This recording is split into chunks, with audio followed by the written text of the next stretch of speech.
Okay, at 6 p.m. we'll call the meeting order. Start with pledge of allegiance. I pledge allegiance to the flag of the United States of America and to the republic for which it stands, one nation, under God, indivisible, with liberty and justice for all. Roll call, please. Mr. Davis. Here. Mr. Bendel. Here. Mrs. Lee. Here. Mrs. Head. Here. Mrs. Brown. Here. Mrs. Medina. Here. Mr. Krings. Thank you, Maureen. Next, we'll go into the student representative report. Great. I'll start off with some really good news. We finally got Career Jet back from Spanish. It took us a while, but we finally got it. Let's see, last week was homecoming as well. We had the dance on Saturday, which was a lot of fun. We had powder puff, and nail palms. And then the game, we were very close, but we lost just at the end. It was so disappointed. John McGivern from PBS, his show Around the Corner, he did some filming in Wisconsin Rapids, and he took some of the film for the powder puff game and the mail palms because it was like the first time they'd ever seen that, and they were so excited. He said it would air in April 2017, so if you guys want to watch that, just don't watch me dancing, that was really bad. We had the Wisconsin Education Fair, so people got to go to Mid-State and look at different colleges that they might be interested in. For some state teams, tennis, Mackenzie Wetland and Caitlin Hast are going to be going for doubles there. So they'll be competing in a little bit. And also golf, Sierra Bodger should be competing as well, representing Wisconsin Rapids. The fall play will be taking place the 14th, 15th, and the 16th. I know you guys want to go. They're doing a couple of plays. One is, two of them are Lincoln High School plays that people have written. Day of hearing is the 22nd, and a lot of the students at Lincoln High School will be breaking leaves for people in our community who cannot. Some conferences. This weekend is a conference for student council, and also coming up a conference for leadership conference for DECA as well. And then Career Day will be coming up for juniors. Sounds like we've been busy at Lincoln. Thanks, great. Okay, we'll move on to the minutes. I would make a motion to approve the regular Board of Education meeting minutes of September 12th, the special Board of Education meeting open and closed of September 22nd, and the special Board of Education meeting of September 28th. Second. Okay, we have motion second to approve the meeting minutes of the regular Board of Education meeting of September 12th, the special Board of Education meeting open and closed session September 22nd, and the special Board of Education September 28th. All those in favor, please say aye. Aye. Opposed? Motion carries. The minutes are approved. We'll move on to comments from citizens. Mr. Spike.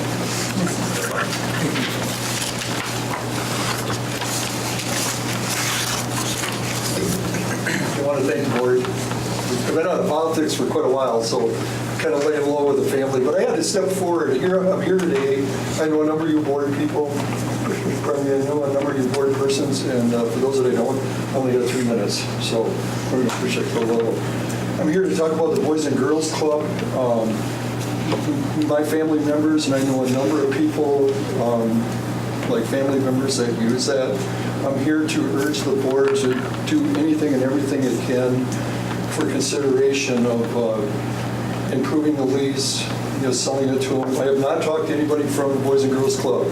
I heard kind of rumor that you guys were at times talking about it and kind of rolling that discussion item over. I'm here just as a citizen to ask you to accommodate those people any way you can. What a valuable tool for our community, for people that are working, like those in need. I think there's, such good contact through the summer school and other things after school hours on the days when there's rain dates, cancellations. I just can't, I've been in that place probably 30 different times. Very professional, everything is handled, so nicely. I just urge you to do anything and everything you can to keep it there at that site. I think I'm not here to talk about any expansion. I was on a planning commission for the Common Council for 8.5 years. And I can tell you that's a good footprint fit for that area. That school and Boys and Girls Club, I don't think could be in a better area. Adding to it changing the format. I'm not here to discuss that. I can tell you though, and I think the neighborhoods, and having not talked to anybody, I think the neighborhood is probably, for the most part, well received. What's important here to remember with the Boys and Girls Club is, like anything, even at the farmer's market or wherever where I do a lot of work, there's cuts in the budget, there's lack of money, support funding. I'm not quite sure, and I haven't done the research to understand how all the money is appropriated to help those in need or those that could get assistance, either through the school or through the Boys and Girls Club. But I just think that it was important enough for me to step forward here as a citizen and a taxpayer and a person that really cares about our great public school systems, to urge you to do everything you can to work with the Boys and Girls Club to keep that asset there and open. Okay. Thank you. You bet. And under new business tonight, we will be discussing that. So if you'd like to stick around, you can hear the discussion. Thank you very much. Thank you, Mr. Spike. Okay, we'll move on to committee reports. So John, new business service? Thanks, John. Yes, business services met on October 3rd, 2016. We started at 6:01. Meeting was called to order. We had no public comment. And we had no consent agenda items this month. We did have an update on the emergency response restoration services. And what this is it's a no-cost, it's kind of like insurance, but we have a provider that we signed a one-year contract. So if for some reason we had a tornado in our district and several of our roofs got ripped off, these people would come in as emergency response, do the cleanup, make sure that the roof gets covered so that no more rain and damage can come in, and basically shores up the building so that if it's usable, we can use it. If it's not usable, of course, we have to get construction people in there. But it's a service that they guarantee X amount of response time. I believe discussed it was 2 hours. So it's a 2-hour response time for any emergency that any of our buildings or anything in our district would happen. We would have coverage for something. And other than that, we have consent agenda items. And with that, the committee recommends and I move that we accept the balance of our business service committee. Second. Okay, we have a motion and a second to approve the meeting minutes of the Business Service Committee of October 3rd, 2016. All those in favor, please say aye. Aye. Opposed? The motion carries. Minutes are approved. John, we'll move on to personnel. Sandy. Personnel services met October 3rd at 6 p.m. There was no public comment at that meeting, but from that meeting we have 3 consent agenda items, and they are as follows. Number 1, the committee recommends and I move to approve the 11 support staff appointments. Secondly, the committee recommends and I move to approve the 1 support staff retirement. And third, the committee recommends and I move to approve the pay increase for food service substitute employees effective October 14th, 2016 as follows. New substitute helper rate at $10.55 per hour. New substitute cashier rate $10.55 per hour.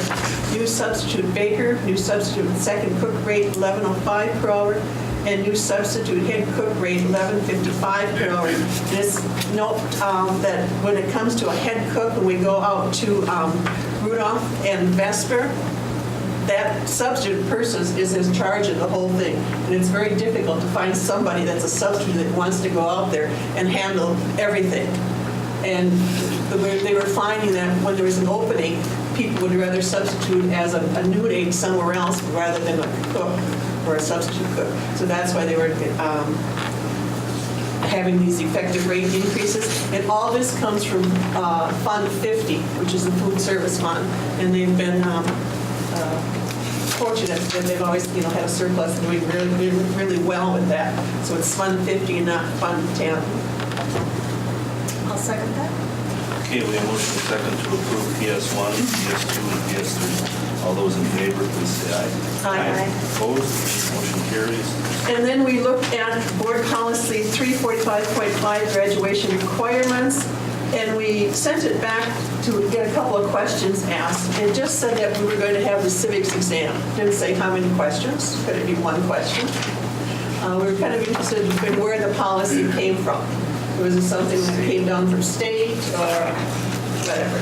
So that they're coming back with some of those questions answered for us next month.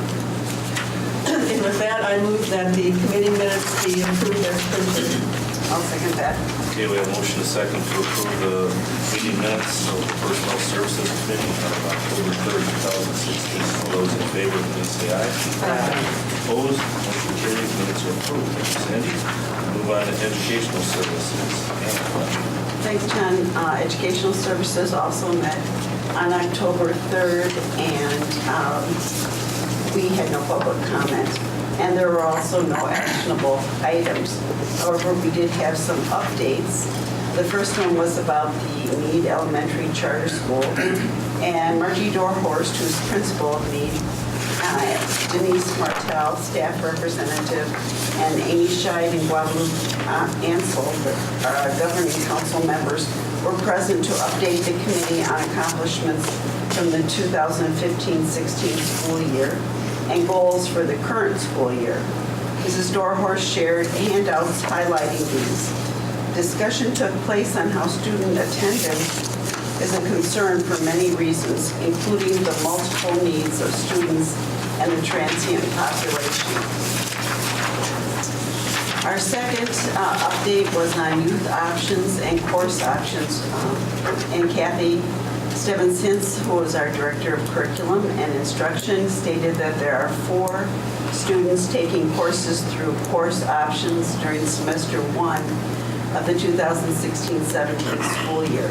There are 10 students enrolled in the CCHI program, each taking 2 courses through course options. There are no youth options requests for the 2016-17 school year. Colleen Dickman, who was our superintendent, mentioned the district is required to pay the full tuition for students utilizing youth options and half the tuition for course option students. Our third item was the remedial course report, and Kathy Stebbins-Hintz explained the remedial course report.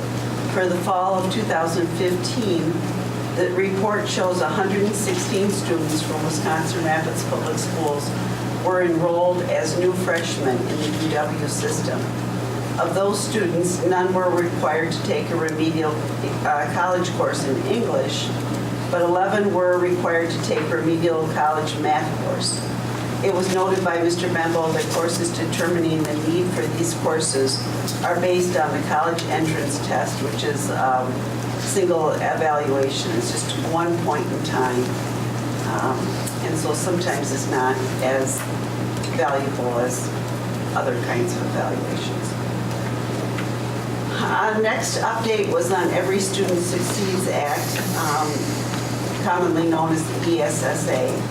And Ms. Stebbins-Hintz reviewed the grant requirements. She also shared allocation amounts for Title I, II, and III. She further reviewed how dollars will be spent in each of these title areas. Our last update was on curriculum and professional development activities for 2016 and 17. And Kathy provided an overview of professional development and curriculum activities for the 2016-17 school year, with the first professional development day being that day. She also reviewed how the reformatted day looked and noted that things seem to have gone smoothly. At the end of the year, teachers will be asked to evaluate the new format.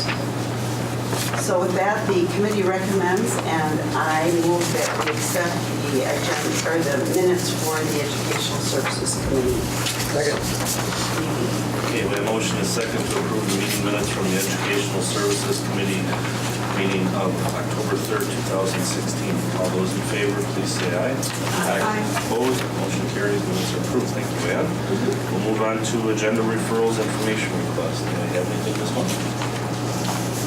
Okay, how about legislative? John, I'm really excited. Forgot. Give me a minute. It's been fairly quiet because of the election year. There hasn't been a lot of things for that.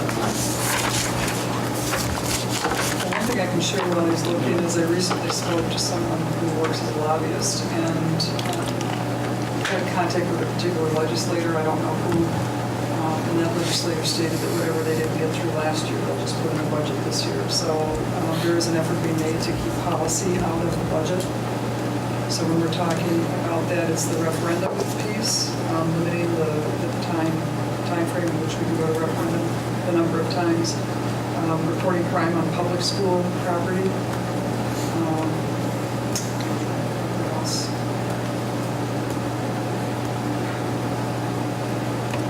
There's one other thing I don't recall at this time what it was. What's the start date? Start date, I think, has been tossed around, but for us, that's, I don't know where parents sit on that. That's something that's been discussed, I know, but I don't know if that's going to change or not. But it was basically things that we really didn't want to see occur. We'll see them again. If they don't get them the first time they come around. So. Well, apparently Wasby site is not right now. Okay. It says I can't, I didn't have anything printed off this week. There wasn't much out there, so I'll have to pass this week.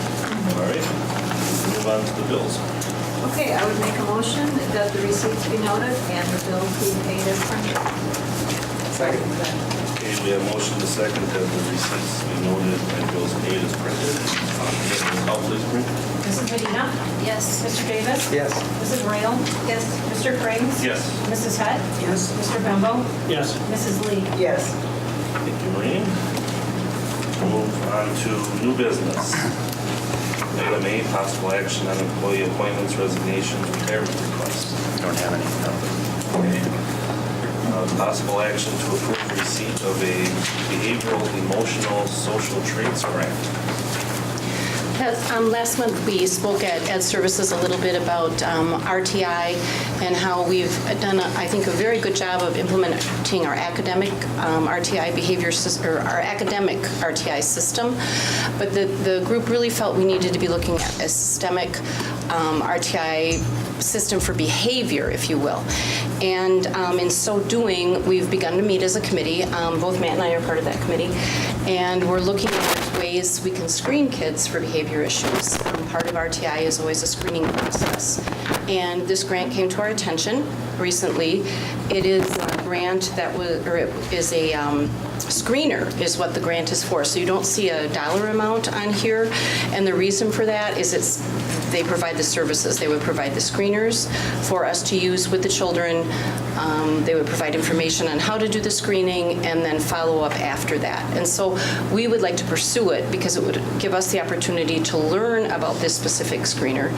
I know Eric Hartwig, who is the person who created the screener, is somebody that the Pupil Services Department has a great deal of respect for and has worked and come in and spoken to us in our district on other occasions as well. So the idea is just for us to get our foot in the door and start to screen kids for this issue of behavior and help us to begin to look at how can we create some sort of a systemic behavior system for our kids through that RTI process. Any questions? Just one thought, of course, I know nothing about it, so I shouldn't ask it, but they don't get labeled by being a participant. This has nothing to do with labeling. Every student would be screened, and we would look at ways we can help them so that when they're in the classroom, they can behave appropriately. I was at a conference last week, and they talk about it as situational appropriate behavior. Many of our kids come to us and don't understand how to behave appropriately in certain situations. And the idea, it's not to label students, it's to help them learn what are proper behaviors. I think in the past, we used to think kids came to us knowing all those behaviors. Maybe they did, maybe they didn't, but we know a lot of our kids today don't have that situational appropriateness, if you will. We want to teach them that so they can be successful. And this is just us putting our kind of toe in the water, if you will, to start to look at this and think about ways we can help our kids and help our teachers.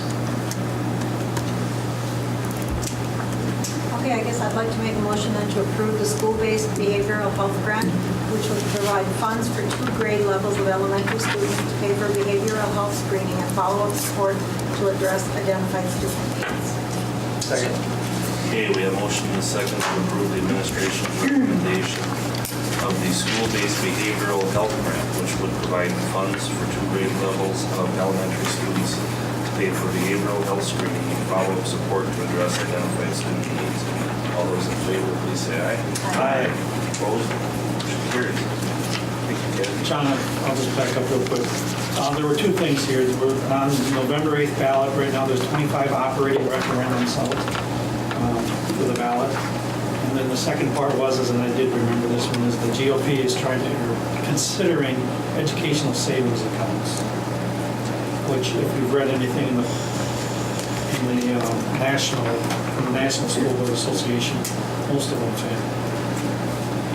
Because they aren't funded properly. For health insurance costs? No, it's not, it has nothing to do with, it's just another voucher thing. So that's the 2 things that were up there. Thank you. And last on our agenda, updates and reports on the status of the Pitsch lease purchase intent for the Boys and Girls Club.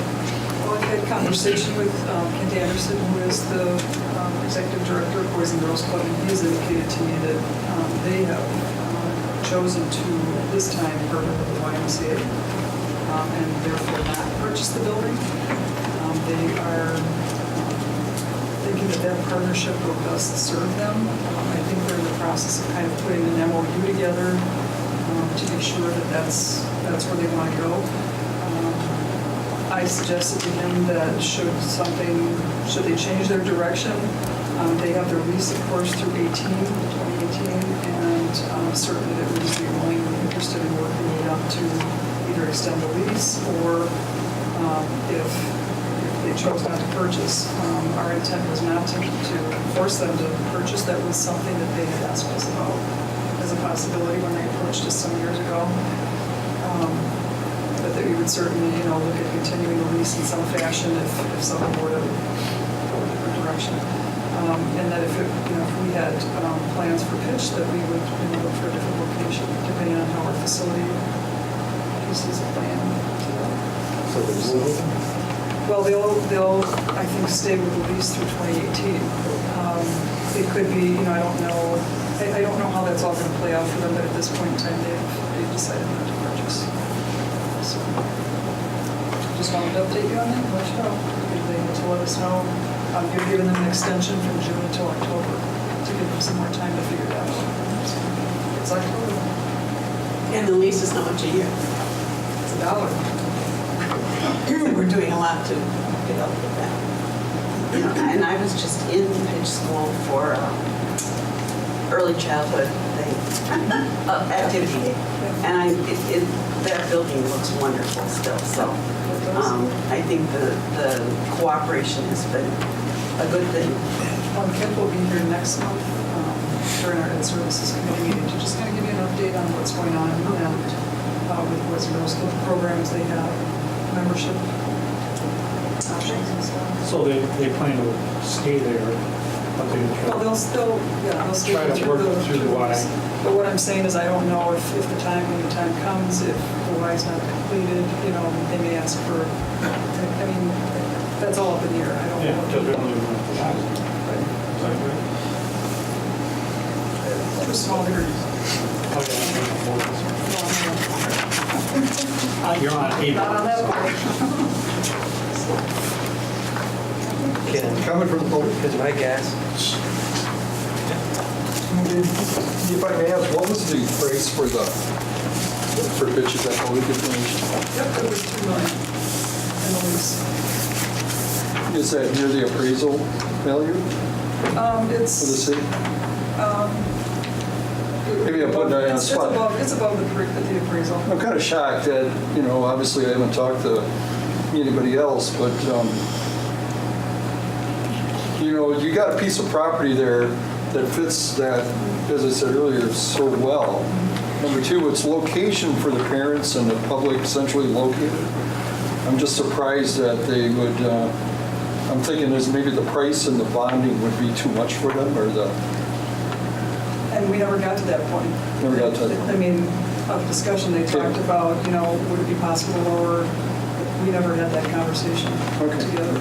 Well, then, it's a 7-acre property, and to replace that building, I know. it would be a lot more than $3 million. So, And there was the change of I leadership. supported that that bond Mike, there improvement. was a change in leadership, so things happen differently. I'm just saying, if I want to beat the bad, I have to go somewhere else, I guess. But the price may be something that may be just too much for them. It's hard to say. They never came back. Yeah. They asked for an extension to notify Okay. us that there was no more discussion, so, Well, not with, not with the board. no. There's really no other use for the building in general. Oh, it's being, Oh, yeah, we You think so? Oh, yeah. it is, It's being some of our used. programs are there. Oh, you- Programs that we go, yes. You still would use it? Yeah. In other words, the proper question would be, you're not selling it. You wouldn't go outside, We weren't the looking to boys and sell girls it. would probably sell We it. weren't looking to sell it. And then they approached us. They approached us about the lease and the possibility of buying it. And the lease was how much a month? $1 a year. $1 a year. Really? Okay, thank you. You're welcome. Okay, we move on to our calendar. We have one more date, Tuesday, October 18th at 4:30 PM for a closed session. And with that, we are adjourned. Thank you, everyone.